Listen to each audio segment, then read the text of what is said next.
Good afternoon to all of you. Last lecture में हम discuss कर रहे थे ऑप्टिकल एक्टिविटी के बारे में। ऑप्टिकल एक्टिविटी के अंदर मैंने आपको ये बताया कि प्लेन पोलराइज्ड लाइट क्या होती है। मैंने आपको ऑप्टिकल एक्टिविटी की डेफिनेशन बताई। उसमें मैंने ये बताया कि जो हमारे ऑप्टिकली एक्टिव कंपाउंड होते हैं वो दो तरह के होते हैं, डेक्स्ट्रोरोटेटरी और लीवोरोटेटरी। फिर थ्योरेटिकल कंसेप्ट मैंने आपको बताया, अगर हमें थ्योरेटिकली ये पता करना हो कि हमारा जो एलिमेंट है वो ऑप्टिकली एक्टिव है नहीं, उसके लिए हमने एक कंसेप्ट पढ़ा था कायरलिटी। मैंने बोला अगर आपका ऑर्गेनिक कंपाउंड जो है वो कायरल है और आपको इस बारे में पता करना है तो आप सिंपली उस ऑर्गेनिक मॉलिक्यूल की कायरलिटी चेक करो। मतलब आप ये चेक करो कि उसके अंदर कायरल कार्बन है नहीं। जो भी कंपाउंड हमारे ऑप्टिकली एक्टिव होते हैं उनके अंदर एटलीस्ट वन कायरल कार्बन होना चाहिए। कायरल कार्बन वो कार्बन होता है जिसमें चारों मॉलिक्यूल या चारों एटम्स जो होते हैं वो डिफरेंट अटैच होते हैं। अगर आपके मॉलिक्यूल में कायरलिटी प्रेजेंट है फिर आप उसकी मिरर इमेज निकालोगे और उसकी मिरर इमेज जो है वो नॉन सुपर इम्पोजिबल आनी चाहिए। अगर आपके कंपाउंड की mirror image non super imposable आती है तो भी वो ऑप्टिकल एक्टिव जो है वो हो सकता है। थर्ड एंड फाइनल कंडीशन मैंने क्या बताई थी, सिमेट्री एलिमेंट प्रेजेंट होना चाहिए।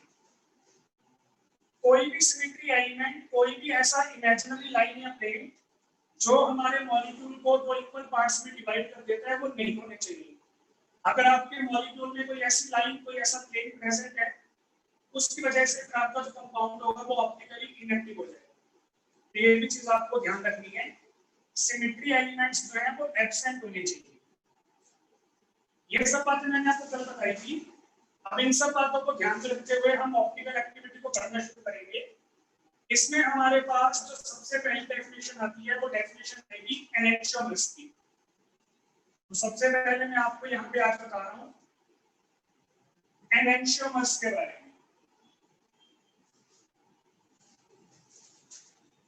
बहुत ही सिंपल कंसेप्ट है। जो भी मैं आपको डेफिनेशन दूंगा वो ऑप्टिकली एक्टिव सब्सटेंसेस की डेफिनेशन होगी, मैं पहले बता रहा हूं, ठीक है।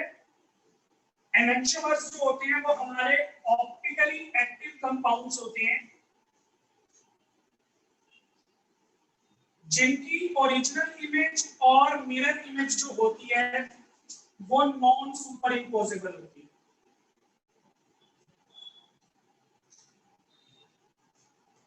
समझ में आया? आपने एक ऑप्टिकली एक्टिव कंपाउंड ले लिया, उस ऑप्टिकली एक्टिव कंपाउंड में आपने चेक किया, आपको कायरल कार्बन मिल गया, फिर आपने उस कंपाउंड की मिरर इमेज बनाई। अगर उस कंपाउंड की इमेज जो है वो नॉन सुपर इम्पोजिबल आ रही है तो आपके पास जो पेयर ऑफ कंपाउंड हो गया, पेयर कैसे हो गया, ओरिजिनल इमेज और उसकी मिरर इमेज, इन दोनों को मिलाकर जो पेयर ऑफ कंपाउंड्स बनेंगे उस पेयर को आप एनेंशियोमर कहते हैं। एनेंशियोमर हमारा कोई सिंगल मॉलिक्यूल नहीं होते, एनेंशियोमर हमारे पेयर ऑफ मॉलिक्यूल्स होते हैं। कौन से मॉलिक्यूल्स का पेयर? एक तो ओरिजिनल मॉलिक्यूल और दूसरी उसकी मिरर इमेज, वो भी नॉन सुपर इम्पोजिबल। आप बोल रहे हो कि आपके पास एक कार्बन है, सॉरी एक कायरल कार्बन है और आपने उस मॉलिक्यूल की मिरर इमेज ली, वो नॉन सुपर इम्पोजिबल की बजाय सुपर इम्पोजिबल आ गई, तो फिर वो एनेंशियोमर नहीं होगा।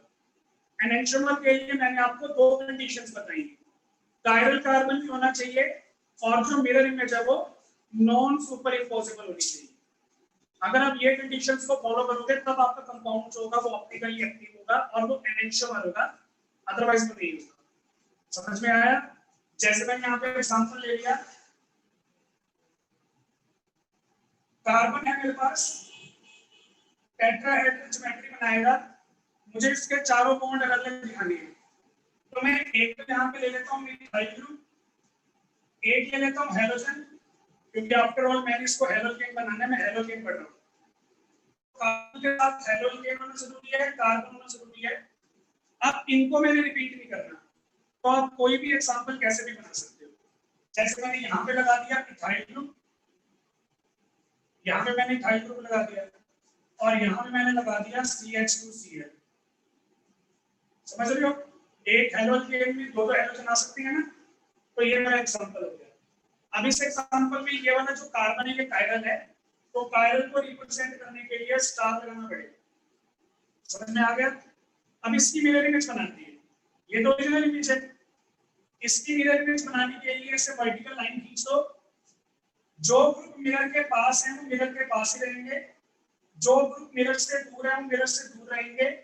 वर्टिकल पोजीशन वाले ग्रुप्स पे कोई चेंज नहीं आता। ये तीन बातें बताई मैंने। वर्टिकल वाले अनचेंज, जो मिरर के पास है वो मिरर के पास ही रहेंगे, जो मिरर से दूर था वो मिरर से दूर ही। इसकी इंक्लिनेशन जब हम लेफ्ट में थी तो मिरर इमेज भी राइट में हो जाएगा। तो ये हमारे पास हमारा कंपाउंड आ गया। बात समझ में आ गई। अब ये जो दो कंपाउंड है, मैं इस मिरर इमेज वाले कंपाउंड को एज इट इज उठा के इसके ऊपर रख देता हूं।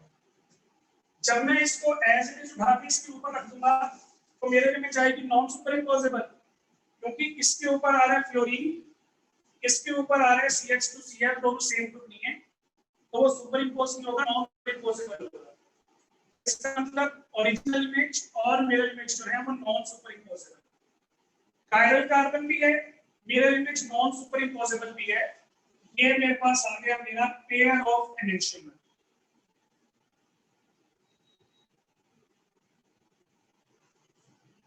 एनेंशियोमेरिक पेयर की खासियत क्या होती है?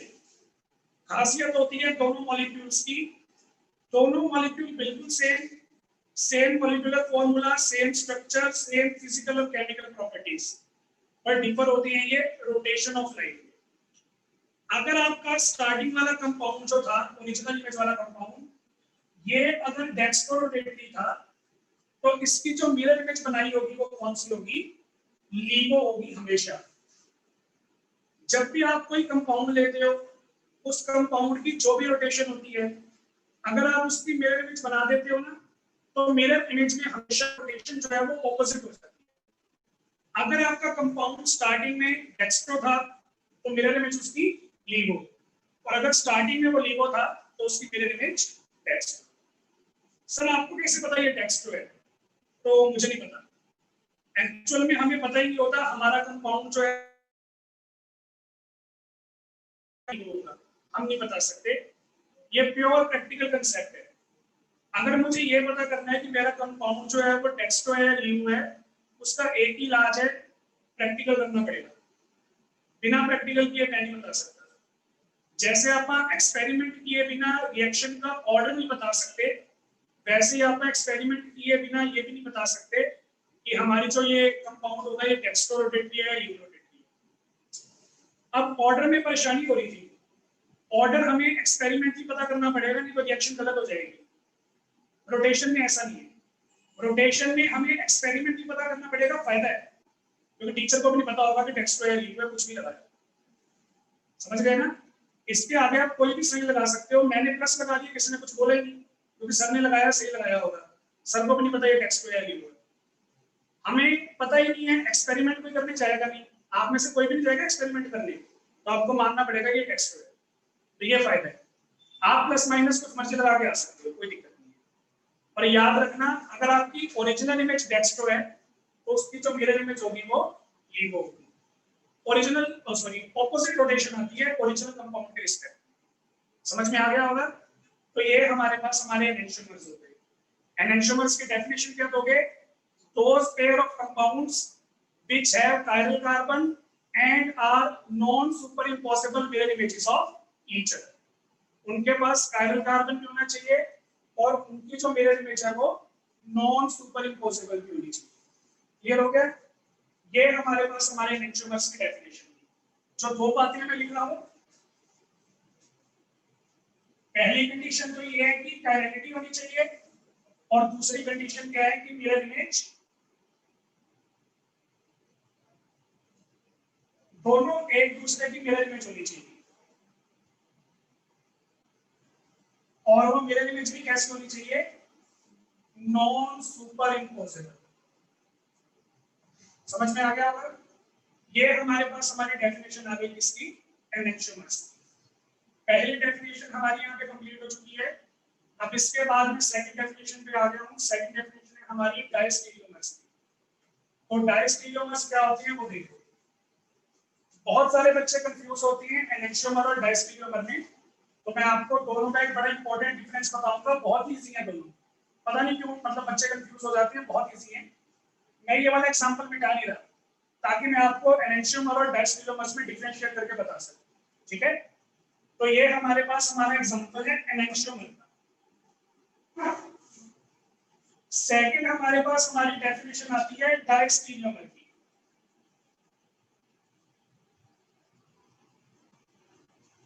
जैसे आप एनेंशियोमर्स को पेयर में पढ़ रहे थे, ये पेयर में पढ़ा रहे थे, वैसे ही आप डायस्टेरियोमर्स को भी पेयर्स में पढ़ते हो।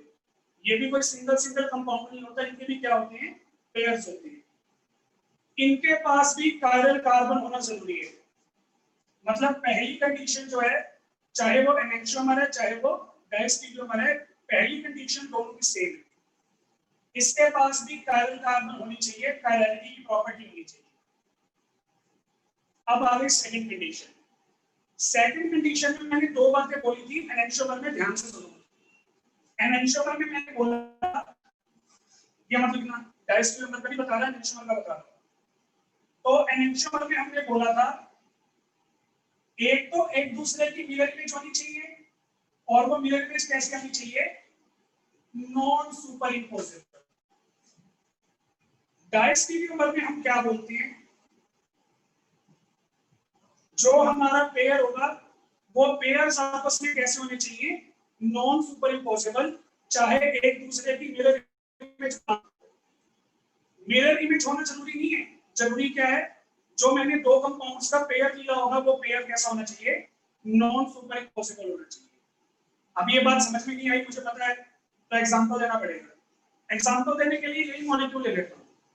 ये मॉलिक्यूल है, ये मेरे पास उसकी ओरिजिनल इमेज है और ये उसकी मिरर इमेज है। ये ओरिजिनल इमेज, ये मिरर इमेज और नॉन सुपर इम्पोजेबल। तो ये तो हो गया एनेंशियोमर्स। अब डायस्टेरियोमर देखो, इसका डायस्टेरियोमर बना लो।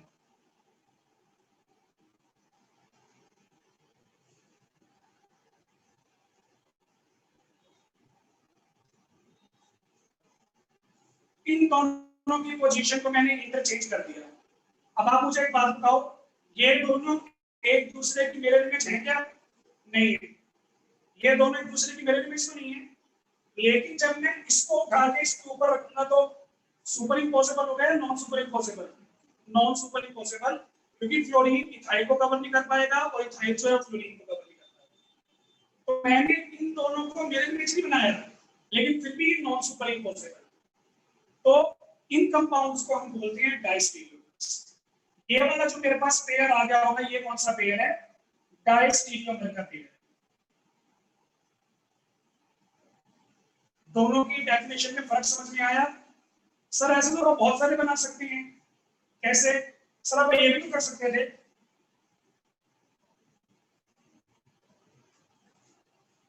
ये भी एक दूसरे की मिरर इमेज नहीं है, लेकिन नॉन सुपर इम्पॉसिबल है। तो आपका जवाब बिल्कुल सही है, हम बहुत सारे डायस्टेरियोमर्स बना सकते हैं। एनेंशियोमर में तो हमारे पास एक ही कंडीशन होती है ना, मिरर इमेज लेना पड़ेगा। डायस्टेरियोमर में तो किसी भी आइटम की किसी भी मॉलिक्यूल की पोजीशन चेंज कर दो, कोई फर्क नहीं पड़ेगा। बस इमेज कैसे आनी चाहिए, नॉन सुपर इम्पॉसिबल आनी चाहिए। तो यहाँ पे मैंने एक पहले बनाया था एग्जांपल, एक अब बनाया। दोनों एक दूसरे की मिरर इमेज नहीं है, लेकिन फिर भी नॉन सुपर इम्पॉसिबल है, तो ये डायस्टेरियोमर। क्लियर हो गया होगा। कंपाउंड्स या optically active compounds which have chiral carbon and have non-superimposable non-superimposable images but not mirror images। वो मिरर इमेज नहीं होनी चाहिए। अगर मिरर इमेज हो गई तो वो क्या बन जाएगा, एनेंशियोमर। बिना मिरर इमेज के नॉन सुपर इम्पोसिबल होगा तो डायस्टेरियोमर। ये एक छोटा सा फर्क है। एनेंशियोमर में तीन कंडीशंस थी, कायरलिटी, मिरर इमेज और नॉन सुपर इम्पोसिबल। इसमें दो ही है, मिरर इमेज हो या ना हो उससे कोई फर्क नहीं पड़ेगा, नहीं होना चाहिए, लेकिन ये दो कंडीशन होनी चाहिए। एनेंशियोमर बता दिए, डायस्टेरियोमर बता दिए। अगर किसी को कुछ पूछना है तो हैंड रेज करेगा, नहीं तो यस सर।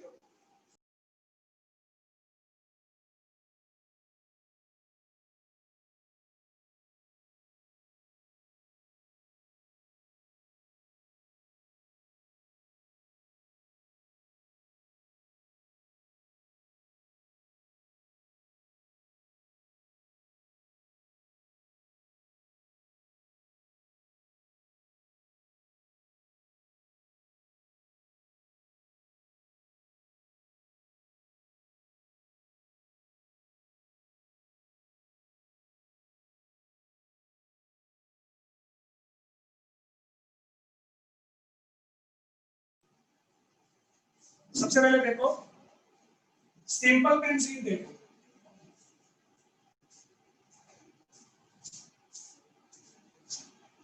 ये अपनी सिंपल बेंजीन है। यहाँ पे ये मैंने इसमें वो सर्कल लगा दिया, सर्कल का मतलब 3 बॉन्ड्स है कंजुगेशन में।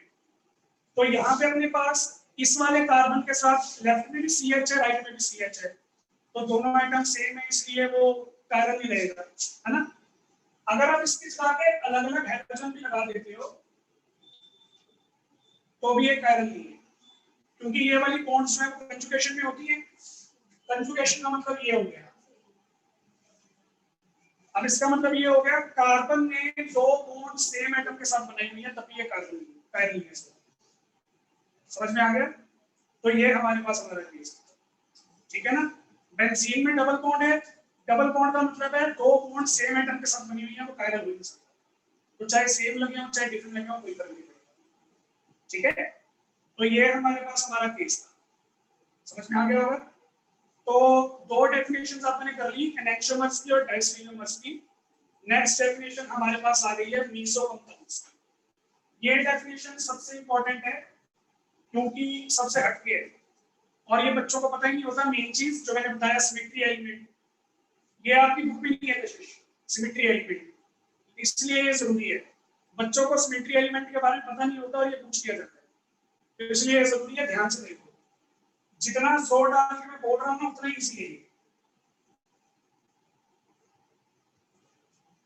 थर्ड डेफिनेशन है हमारी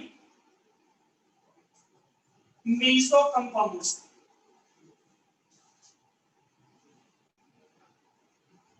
अब मीसो कंपाउंड्स क्या होते हैं वो देखो। मैंने आपको ऑप्टिकल एक्टिविटी समझाने के लिए 3 कंडीशंस बताई। कायरल कार्बन होना चाहिए, मिरर इमेज जो है वो नॉन सुपर इम्पॉसिबल होनी चाहिए और कोई भी सिमेट्री एलिमेंट प्रेजेंट नहीं होना चाहिए। मैंने जो आपको पहली 2 डेफिनेशंस दी है ना, उनमें मैंने आपको 2 ही कंडीशंस बताई है, तीसरी कंडीशन तो बताई नहीं। तो सिमेट्री एलिमेंट वाला जो केस है, मतलब सिमेट्री एलिमेंट क्यों नहीं होना चाहिए, मैं आपको ये बता। तो सिमेट्री एलिमेंट वाला कांसेप्ट समझाने के लिए मैं यहाँ पे एग्जांपल ले रहा हूँ टार्टरिक एसिड।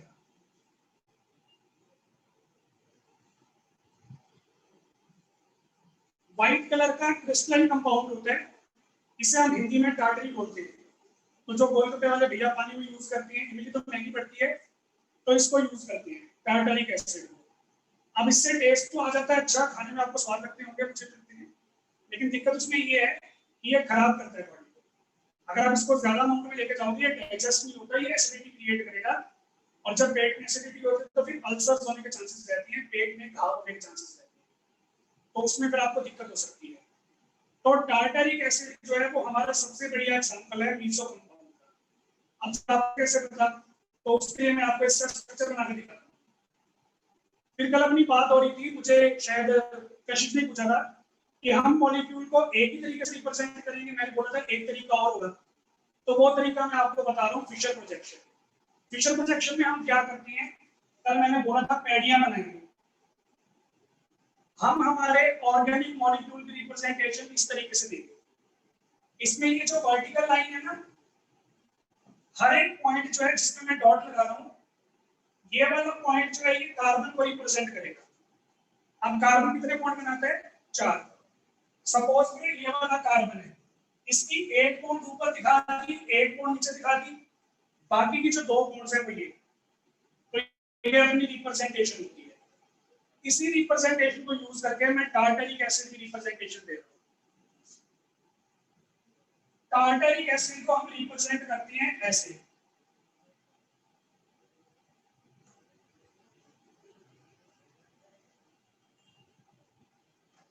ये होता है हमारा टार्टरिक एसिड।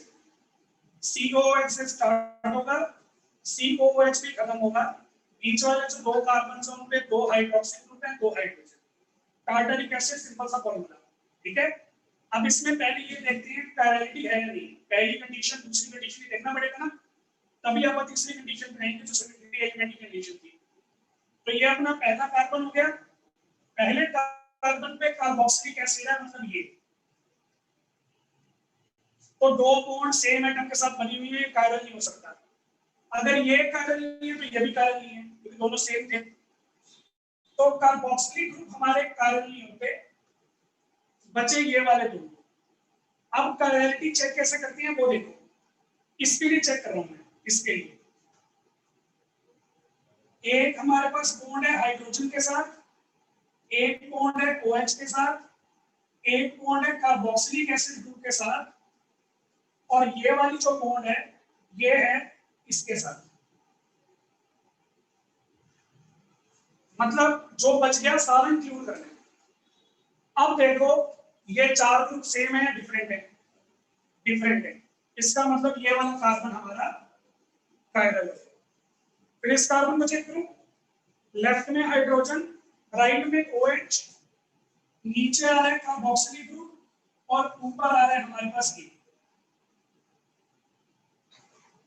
इस कार्बन पे चारों ग्रुप डिफरेंट है, तो ये वाला कार्बन भी हमारा कायरल है। तो मैंने बोला था ऑप्टिकली एक्टिव होने के लिए एक कायरल कार्बन होना जरूरी है। इसके पास तो दो है, बढ़िया नहीं चाहिए प्रॉपर्टी। दूसरी चीज आपने क्या चेक करनी थी, mirror image non super impossible होनी चाहिए। बना लेते हैं, ये रहा हमारा मिरर। वर्टिकल ग्रुप चेंज नहीं होंगे, जो बॉन्ड मिरर के पास है वो पास रहेंगे, जो दूर है वो दूर रहेंगे।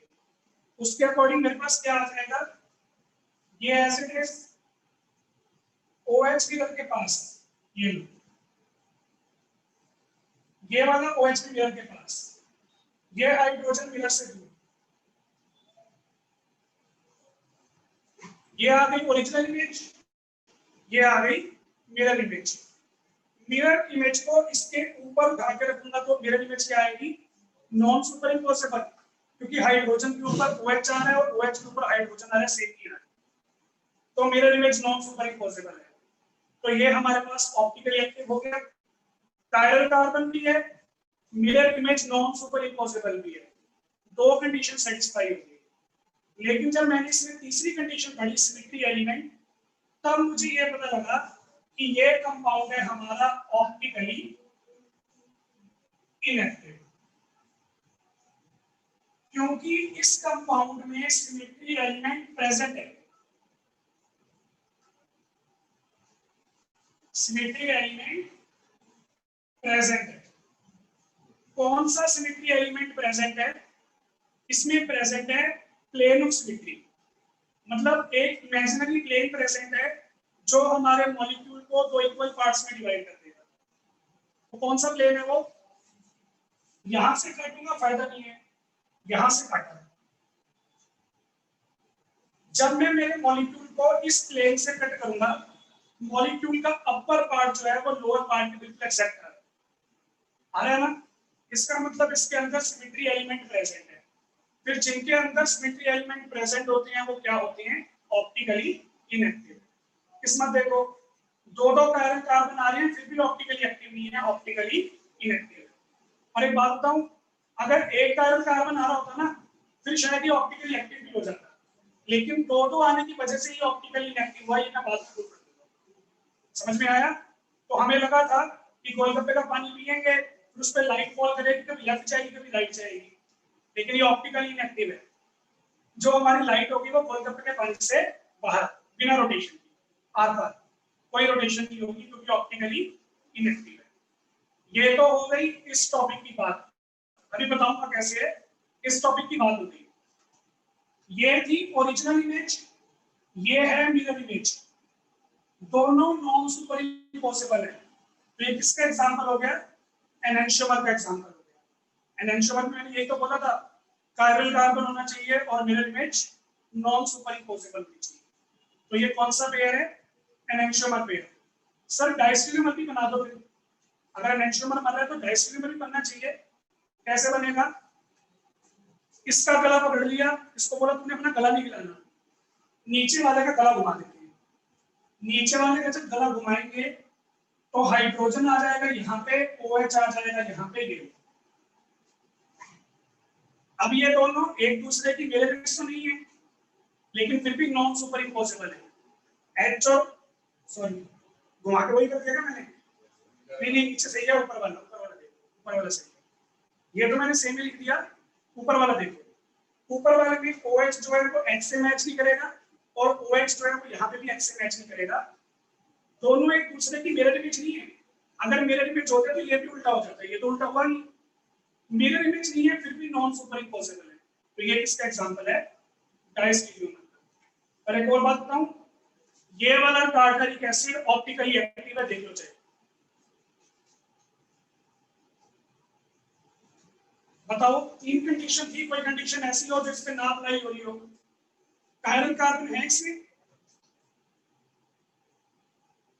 इसकी मिरर इमेज बनाऊंगा वो नॉन सुपर इम्पोजेबल आएगी, सबको पता है। सिमेट्री एलिमेंट है ही नहीं, ये दोनों इक्वल आ रहे हैं क्या, नहीं आ रहे। OH की जगह H आ रहा है, H की जगह OH आ रहा है। तो ये वाला जो हमारा एग्जांपल है ये ऑप्टिकली है, लेकिन जो मैंने ये वाला एग्जांपल बनाया था इसमें प्लेन ऑफ सिमेट्री है, ये ऑप्टिकली इनएक्टिव है। कितनी बातें, एक ही मॉलिक्यूल है, एनेंशियोमर भी है, डायस्टीरियोमर भी है, मीसो भी है, मीसो को करवा दो आपको, तो सब कुछ है। तो ये एग्जांपल इंपॉर्टेंट है, अब आपको पता लग गया होगा, इसमें सारी बातें आ जाती है। अगर आप टार्टरिक एसिड को ऐसे बनाओगे तो optically inactive, plane of symmetry. अगर ऐसे बनाओगे तो ऑप्टिकली एक्टिव, तीनों कंडीशन सेटिस्फाई होगी। तो ये हमारे पास हमारा टॉपिक है, ठीक है। तो ये हमारे पास मीसो कंपाउंड है। अब इसको बताना पड़ेगा ना मीसो कंपाउंड है, तो इसको टार्टरिक एसिड नहीं बोलते। जिन कंपाउंड्स के अंदर सिमेट्री एलिमेंट प्रेजेंट होते हैं उनके नाम के आगे मीसो लगा देते हैं। तो ये टार्टरिक एसिड भी है, ये मीसो टार्टरिक एसिड, ठीक है ना। तो जॉब्स जो है वो तो खत्म हो गई। आपको पता होगा गवर्नमेंट ने बोल दिया कि नई जॉब कोई प्रोड्यूस नहीं करेंगे इनडेफिनेट टाइम तक, मतलब अभी कोई टाइम फिक्स नहीं है, हो सकता है साल तक ना करे, हो सकता है 2 साल ना करे। तो जॉब्स तो खत्म हो गई, हमारी ये थोड़ी बहुत बची हुई है वो हम ले लेंगे, छोड़ेंगे नहीं। तो आगे भी जॉब्स तो है नहीं, तो फिर क्या करना पड़ेगा, कुछ ना कुछ तो करना ही पड़ेगा ना। गोलगप्पे का काम बढ़िया है। अब उसमें क्या है, वो पढ़े लिखे आदमी है, तो अब ये तो लिखेंगे नहीं कि मंगलदीप गोलगप्पा सेंटर, पूरी में साउंड होती है, तो आप लिखेंगे मीसो टार्टरिक एसिड वाटर। पढ़ने वाला भी सोचेगा पता नहीं क्या बनाया हुआ है, पीने आएगा पर वो होगा गोलगप्पे का पानी। तो ये काम जो है वो आप चूज कर सकते हो, चलो मत करना, आपके आने तक जॉब्स आ जाएगी, टेंशन मत लो। तो ये समझ में आ गया होगा, 3 डेफिनेशंस हमारी कंप्लीट हो गई। तीनों डेफिनेशंस में से अगर किसी में भी डाउट है तो पूछ सकते हो, नहीं तो यस कर लेते हो। ठीक है।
अब इसमें मैंने ये तो बताया ही नहीं कि जब हमारे पास प्लेन ऑफ सिमेट्री आ गया तो ऐसा क्या हुआ कि कंपाउंड हमारा ऑप्टिकली इनएक्टिव हो गया। तो आप आराम से देखो, इसमें प्लेन ऑफ सिमेट्री आई, प्लेन ऑफ सिमेट्री आने से ये मॉलिक्यूल 2 इक्वल पार्ट्स में डिवाइड हो गया। जो मॉलिक्यूल के 2 इक्वल पार्ट्स आ रहे हैं ना, वो दोनों एक दूसरे की मिरर इमेज है। ध्यान से देखो, H की जगह पे H, OH की जगह पे OH, कार्बोक्सिलिक मिरर से दूर है, कार्बोक्सिलिक मिरर से प्लेन ऑफ सिमेट्री आने की वजह से ये दोनों पार्ट एक दूसरे की मिरर इमेज हो गए। अब एनेंशियोमर में मैंने क्या बताया था, एक अगर डेक्स्ट्रो होगा तो दूसरा लीवो होगा, ये प्रॉब्लम हुई। दोनों ऑप्टिकली एक्टिव थे, लेकिन प्लेन ऑफ सिमेट्री आने की वजह से दोनों की रोटेशन हो गई ऑपोजिट। इस रोटेशन को इस रोटेशन में कैंसिल कर दिया, नेट रोटेशन 0, तो आपकी लाइट घूमी नहीं, ऑप्टिकली इनएक्टिव, ये दिक्कत। तो जो कंपाउंड हमारे मीसो कंपाउंड होते हैं उनमें हमारे कार्बन जो थे वो कायरल थे, लाइट को रोटेट कर रहे थे, लेकिन जो दो इक्वल पार्ट्स हैं दोनों अपोजिट डायरेक्शन में रोटेट करते हैं। अपोजिट डायरेक्शन में रोटेट करने की वजह से ना डेक्स्ट्रो ना लीवो, रोटेशन हो गई कैंसिल, कंपाउंड हो गया ऑप्टिकली इनएक्टिव। तो ये हमारे पास हमारा पीस ऑफ केस था।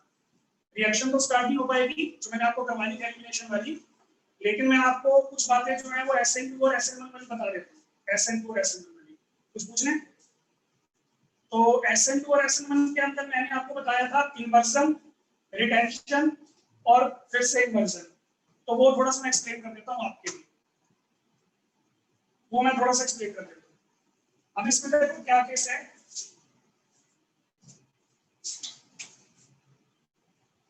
जो हमारा SN2 मैकेनिज्म था उसमें थी इन्वर्जन। इन्वर्जन में क्यों बोल रहा था ये एक्सप्लेन कर रहा हूं। स्टार्टिंग में मॉलिक्यूल कैसा था? स्टार्टिंग में मॉलिक्यूल था ऐसा। जब इस पे न्यूक्लियोफाइल ने बैक साइड अटैक किया तब ये क्या बन गया था? तब ये ऐसा बन गया था। तो कार्बन की कॉन्फ़िगरेशन देखो, जो चीजें लेफ्ट में थी वो चीजें राइट में चली गई।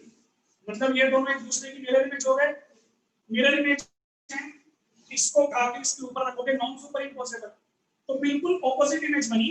अगर कंपाउंड हमारा डेक्स्ट्रो था स्टार्टिंग में तो प्रोडक्ट कैसा बना होगा? लीवो। क्योंकि हमारे प्रोडक्ट की रोटेशन चेंज हो गई, वो डेक्स्ट्रो से लीवो हो गया, इसलिए मैंने क्या वर्ड यूज किया था? इन्वर्जन। आपको देख के पता नहीं चलेगा, रिएक्टेंट भी आपका टेट्राहेड्रल, प्रोडक्ट भी आपका टेट्राहेड्रल, देख के पता नहीं चलेगा, लाइट की रोटेशन पता चलेगा। अगर आप SN2 मैकेनिज्म के बाद जो प्रोडक्ट बनता है वो लीवो बनता है, अपोजिट रोटेशन वाला, इसलिए मैंने इसको क्या बोला था? इन्वर्जन। क्लियर हो गया? SN1 में देखो, SN1 में ना मनजोत ने बताया था कि रेसिड्यू मिक्सचर बनता है। फिर मैंने इस मुश्किल से वर्ड को थोड़ा सिंपल कर दिया था। मैंने बोला था कि रिटेंशन भी होगी और इन्वर्जन भी होगी। अब ये एक्सप्लेन कर देता हूं कैसे, फिर क्लास ऑफ कर देंगे। हमारे पास हमारा टेट्राहेड्रल मॉलिक्यूल था। टेट्राहेड्रल मॉलिक्यूल ने क्या किया? कार्बोकेटाइन बनाया। टेट्राहेड्रल मॉलिक्यूल था नॉन प्लेनर, लेकिन जो उसका कार्बोकेटाइन बनता है वो बनता है प्लेनर। प्लेनर कार्बोकेटाइन बनने की वजह से क्या हुआ? जब मैं न्यूक्लियोफाइल का अटैक करवाऊंगा तो न्यूक्लियोफाइल के पास दो रास्ते, या तो न्यूक्लियोफाइल यहीं से अटैक करेगा जहां पे एक्स था, या न्यूक्लियोफाइल बैक से अटैक करेगा। अगर न्यूक्लियोफाइल यहीं से अटैक करेगा तो भी प्रोडक्ट का स्ट्रक्चर कैसा बनेगा? प्रोडक्ट का स्ट्रक्चर बनेगा ऐसा। जहां से शुरू किया वहीं पे खत्म किया, तो दोनों का सेम बना। इसे आप क्या बोलते हैं? रिटेंशन। लेकिन अगर इस पे न्यूक्लियोफाइल बैक साइड अटैक करेगा फिर कौन सा प्रोडक्ट बनेगा? ऐसा। फिर वो क्या हो जाएगा? तो इसमें दोनों टाइप के पॉसिबल है ना, इसलिए दोनों टाइप के प्रोडक्ट बनते हैं। रिटेंशन वाले होंगे डेक्स्ट्रो, इन्वर्जन वाले होंगे लीवो। दोनों आपस में कंबाइन हो जाएंगे, नेट रोटेशन क्या आएगी? 0। तो SN1 मैकेनिज्म में जो प्रोडक्ट बनती हैं वो ऑप्टिकली इनएक्टिव हो जाती हैं ड्यू टू दिस मिक्सचर। कौन सा मिक्सचर? रिटेंशन प्लस इन्वर्जन का मिक्सचर। उस मिक्सचर को हम क्या बोलते हैं? रेसिडिव मिक्सचर बोलते हैं। अब इसमें कंडीशन है, जो आपके पास के दो प्रोडक्ट बन रहे हैं ना, सेम कॉन्फ़िगरेशन और अपोजिट कॉन्फ़िगरेशन, ये दोनों प्रोडक्ट आपके सेम अमाउंट में होने चाहिए। अगर मैं 15 ग्राम डेक्स्ट्रो लूंगा और 15 ग्राम लीवो लूंगा, इनको मिक्स करने पे नेट रोटेशन क्या आएगी? 0। अगर मैंने ये ले लिया फिर 15 ग्राम डेक्स्ट्रो और 10 ग्राम लीवो, अब कंपाउंड हमारा ऑल ओवर डेक्स्ट्रो बनेगा, क्योंकि ये 10 ग्राम है तो सारी रोटेशन तो कैंसिल होगी नहीं। 10 ग्राम की रोटेशन कैंसिल हुई, 5 ग्राम तो बच गया ना। 5 ग्राम कौन सा बच गया? डेक्स्ट्रो। इसलिए कंपाउंड ऑल ओवर क्या हो जाएगा? डेक्स्ट्रो। तो इक्विमोलर अमाउंट्स, ध्यान से सुनो, equimolar amounts of compound having opposite rotation is known as racemic mixture. Racemic mixture हमारा मिक्सचर होता है दो इक्विपोलर अमाउंट्स का। मतलब हमने अमाउंट क्या लेनी है? इक्वल लेनी है। दोनों की अपोजिट रोटेशन थी, दोनों आपस में मिक्स होकर क्या करेंगे, रोटेशन को जीरो कर देंगे। तो SN2 मैकेनिज्म वाले कंपाउंड ऑप्टिकली एक्टिव होते हैं, SN1 वाले ऑप्टिकली एक्टिव। ये कोई पत्थर की लकीर नहीं है, आपने बोला सर SN2 है, ये तो हुआ ही नहीं, तो वो कंपाउंड हमारा रिएक्टेंट में ऑप्टिकली एक्टिव होना चाहिए। अगर आप रिएक्टेंट ही ऑप्टिकली एक्टिव नहीं है, फिर प्रोडक्ट कैसे बनेगा, समझ रहे हो ना। तो ऑप्टिकल एक्टिविटी अगर होगी तो वो इन्वर्स हो जाएगी, यहाँ पे अगर ऑप्टिकल एक्टिविटी होगी तो वो खत्म हो जाएगी, ऑप्टिकली इनएक्टिव हो जाएगी। ये था हमारा SN1 और SN2 with optical activity. Mechanism वाला पार्ट आपका खत्म हो जाएगा। कल का दिन लगेगा हेलोन केम्स की रिएक्शन पे, एक एलिमिनेशन की रिएक्शन है, कौन रिएक्शन है, और उसके बाद रिएक्शंस है हेलोनिन्स की, चैप्टर नंबर 2। तो ट्यूसडे हम एंडरसन खत्म करेंगे, ठीक है। बाकी चीजें भी डिस्कस करेंगे कल। Thank you.